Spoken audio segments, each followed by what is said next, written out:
তারকেশ্বর শিবের মন্দির আমাদের ভারতবর্ষের যে সমস্ত জাগ্রত মন্দিরগুলি আছে তাদের মধ্যে অন্যতম, যেখানে ভক্তদের যাওয়া আসা লেগেই থাকে 12 মাস।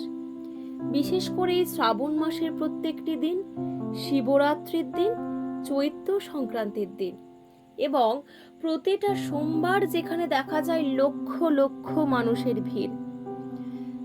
এখন কথা হলো, কি এমন রয়েছে এই প্রাচীন মন্দিরে? কেনই বা এত পরিমাণ মানুষের সমাগম দেখা যায় এখানে? ইতিহাস ও পৌরাণিক বিশ্বাস থেকে বলা হয়, ষোড়শ শতাব্দীর শেষ দিকে হুগলি জেলার রামনগর অঞ্চলে বিষ্ণুদাস নামে এক স্থানীয় ক্ষত্রিয় রাজা রাজত্ব করতেন। রাজার ভাই ভরমল্ল ছিলেন সংসার বিভাগী যোগী। যেখানে তারকেশ্বর মন্দির, সেই অঞ্চলের নাম তখন ছিল তারপুর। বিষ্ণুদাসের ভাই ভরমল্ল রোজ বনে যেতেন ফল, মূল ও মধু সংগ্রহ করতে। প্রায়ই তিনি লক্ষ্য করতেন একটি বড় কালো রঙের শিলাখণ্ডের ওপর গাভীরা এসে দুধ দিয়ে যায়।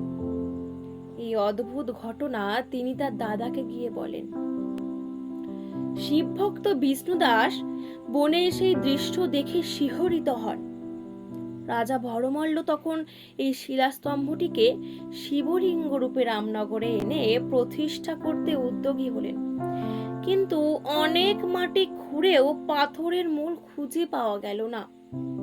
এর পরের জনশ্রুতি, সেই সময় কোনো এক রাতে রাজার ভাই ভরমল্ল স্বপ্ন দেখলেন স্বয়ং শিব তাকে জানাচ্ছেন যে তিনি তারকেশ্বরের শিব। তিনি এই বন থেকে গয়া ও কাশী পর্যন্ত ছড়িয়ে আছেন। সুতরাং তাকে তারপুরের জঙ্গল থেকে উচ্ছেদ না করে ওখানেই তাকে প্রতিষ্ঠা করা হোক।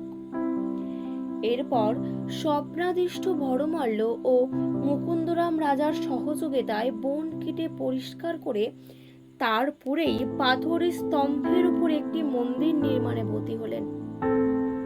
মুকুন্দ ঘোষকে শিবের সেবা ও পুজো করবার ভার অর্পণ করা হয়। তিনিই হলেন তারকনাথের প্রথম সেবক।